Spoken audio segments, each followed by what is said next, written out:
Welcome to the PIC Family Voices podcast, a space for families of children and youth with disabilities and special healthcare needs and the dedicated professionals who support them. Join us as we dive into topics from early childhood and healthcare to education, behavioral health, and life after high school, everything that shapes our shared experience. Our mission is to equip you with the insights, resources, and a supportive community to help you navigate this journey in ways that work for you, your family, and the people you care about. Welcome to Healthcare Transition Matters. I'm Joan Pinio, Project Coordinator and Lead Trainer at New Hampshire Family Voices. In this podcast, we will be focusing on healthcare transition. We will learn what healthcare transition is. We will hear from parents about their experiences in transition. And in future episodes, we will hear perspectives from youth and healthcare providers. Today, I'm joined by Sylvia Pelletier, the Director of New Hampshire Family Voices, and the Project Director of the Youth Healthcare Transition Service Project. Welcome, Sylvia.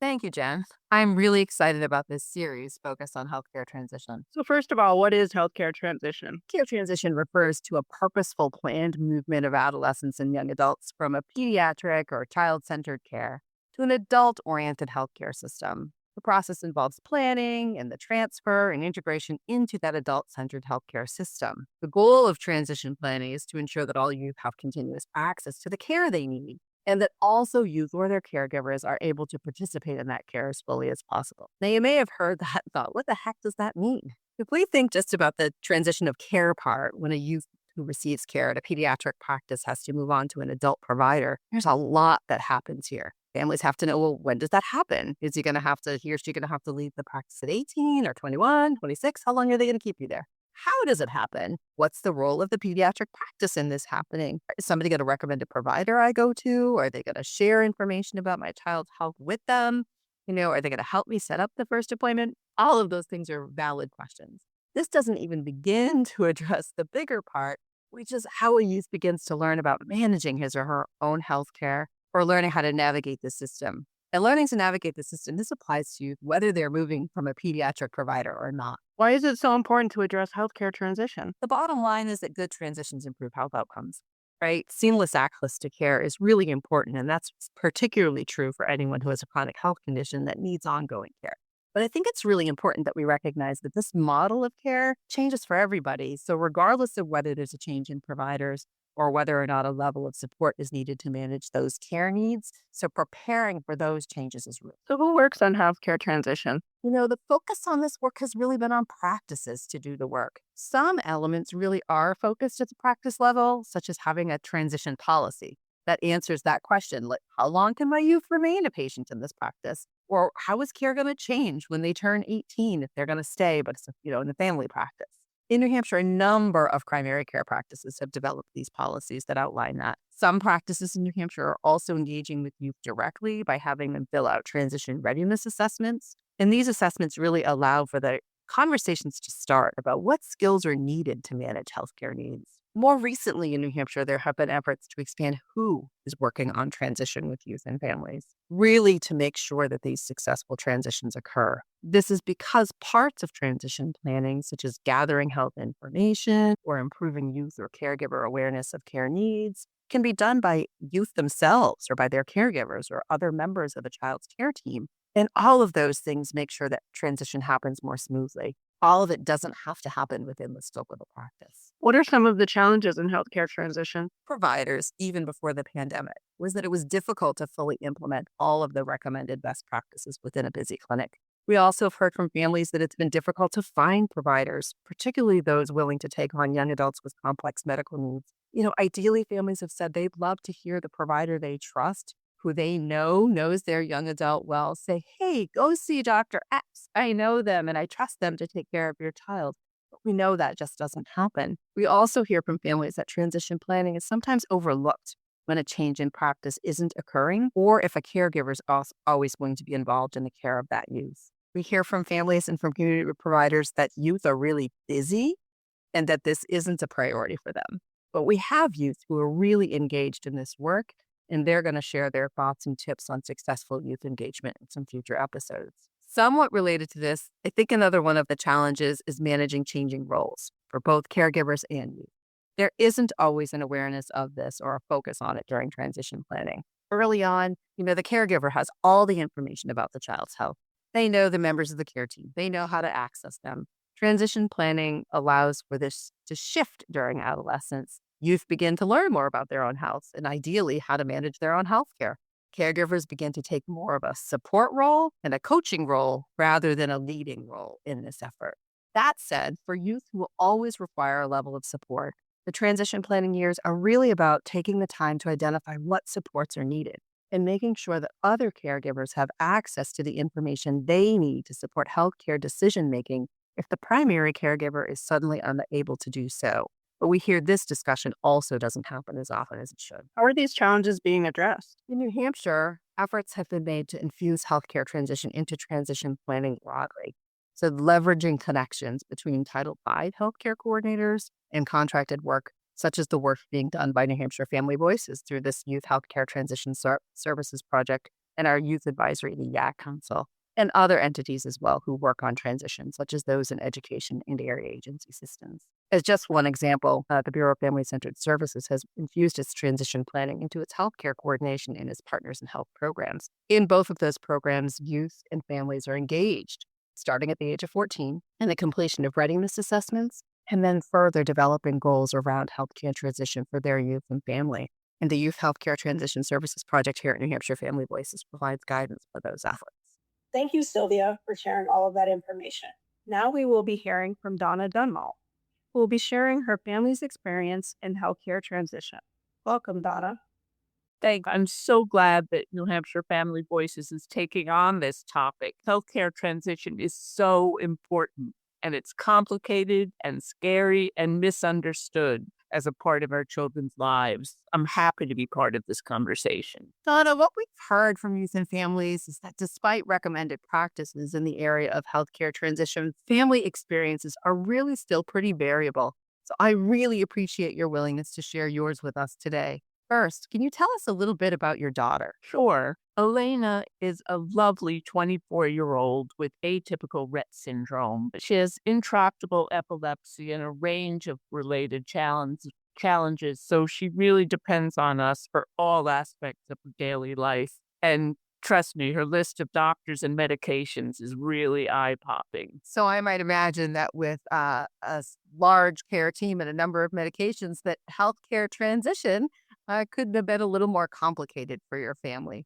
Can you tell us a little bit about that experience?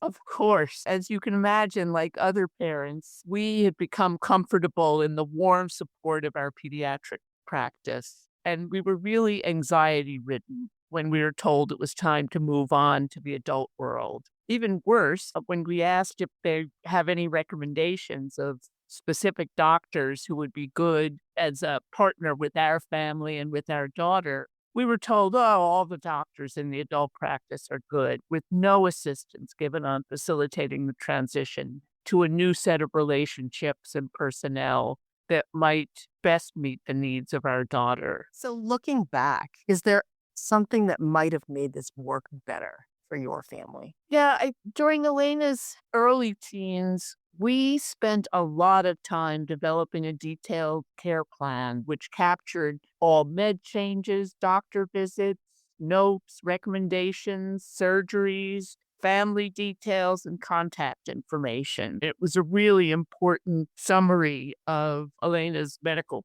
profile. And that was maintained by Elena's care coordinator in the pediatric practice. And we were involved in the medical home project, which was really important during those years also. And over time, the practice ended its commitment to the medical home project and no longer maintained the care plan. When we transitioned to the adult practice, I asked if our new practitioner could at least consult the old care plan. And we were told that it no longer existed. And it was just a tremendous loss. In hindsight, I wish that we could have at least been given a copy of the care plan And I'd advise any parent to keep their own track of each med change and doctor's visits, contact information, etc., even brief notes, because it's very difficult to track medication history in the electronic medical record. I know we assumed that the electronic medical record would be able to easily capture all this and that we could look back in time easily to say, was she on this med or that med, and when did she have this surgery? But in fact, it really is very difficult to negotiate. I think that's a really important reminder to families and something we don't think about. I think you're right. We often make an assumption that a lot of that information is readily accessible. So a powerful reminder to us about the importance of keeping track of important information related to our children, our family members. What could members of Elena's care team have done to help you during this time that you were making these transitions? Well, maybe I'm being delusional, but I really thought at the time that it'd be great if there could have been a joint meeting between Elena's pediatrician and the new adult provider. Short of a meeting, I hoped that it would have been possible for them to have a conversation about what Elena's needs were and what issues that the adult provider should be aware of. But that really, didn't happen. We were told that really wasn't possible within the practice. Eventually, we connected with a care coordinator in the adult practice, and that made an enormous difference. And that care coordinator had actually known Elena in pediatrics, so she was familiar with our family and Elena's background. So I could call her and know that I would hear back from her and that follow-up would happen. And we really depended on that. But when she retired, she wasn't replaced. And that was a tremendous loss for us and for other families. And we can still reach out to the adult practice, especially through our patient portal, which really does work well and gets results. But there isn't the same sense of connection. There isn't a sense that there's somebody there who knows our family and knows Elena. And another contrast is that Elena's pediatrician always spent some time during an appointment asking how our family was doing, what our psychic health was. And that really doesn't happen in the adult practice. There isn't the sense in the adult world that the doc is looking at our whole family unit, and we miss that. That point really speaks to another thing that we hear about in this discussion around healthcare transition, about this adult model of care and what the expectations for what that care is going to feel like is quite different between pediatric and adult healthcare. And I think preparing folks for what that experience might be like is really important. What do you wish you had known, or would you like other parents to know? I think it would be useful for parents to know, sort of maybe have a welcome to the adult practice packet that would outline what families can expect in the adult world. And for instance, Elena had a GI doc when she was in pediatrics, and we learned, and we thought we would continue to see that same GI doc, and we learned that her adult provider would take care of her GI needs. And that was a surprise to us. And actually, it's nice that she does, but we didn't know that was the case. It also really amazes me that our practice isn't equipped with any sort of lift system. So if I don't have someone else with me on a visit who can help with a joint lift, it means that Elena has to be examined in her chair. And that is rarely a good idea. It's really less than optimal. Your experiences really echo what we've heard from other patients and families, really highlight the reason for the recommended practices of creating transition summaries and facilitating the warmer handoff you described, the conversations or joint visits, and so that families have an expectation of what to expect in the adult versus that pediatric model of care. I thank you so much for sharing your experience and helping us to shine a light on the important work that remains to be done in this area. My pleasure. Thank you, Donna, for sharing that information. Now, we'll be hearing from Misty Martinez Bohannon, who's going to share her family's experience in healthcare transition with us. Welcome, Misty. Thanks so much for having me here today. What we've heard from youth and families is that despite a lot of recommended practices in the area of healthcare transition, families' experiences are still pretty variable. I really appreciate your willingness to share your experience with us today. First, can you tell us a little bit about your daughter? Abby's currently 19 and is a super senior in high school. Our medical journey started when she was just 8 days old with seizures. Today, she lives with multiple chronic medical disorders, which impact her daily and results in a large number of providers being on her care team. So I can imagine with a lot of members of her care team, transition process has been complicated, for Abby. Can you tell us what's worked well so far for her? I'm really glad that we started her checking in for her appointments all by herself and going in to see the doctor for part of the appointment alone at an early age. I think we started that when she was about 14 or 15. I go in towards the end of the conversation so that there can be a wrap up about any particular items that might be important that I need to know about and to help Abby follow up on. This has been great because sometimes Abby has a hard time remembering all the information. And I would imagine in addition to that, it might help you as a parent to feel more comfortable, right? In that. Definitely. What has been a challenge in working on healthcare transition? It was easy learning to balance her independence with safety issues. I'm having a really hard time turning over control, like her medication management, because I'm worried about her taking the medication at a timely manner. This past year, we started really working on some transition goals, working on independence, etc.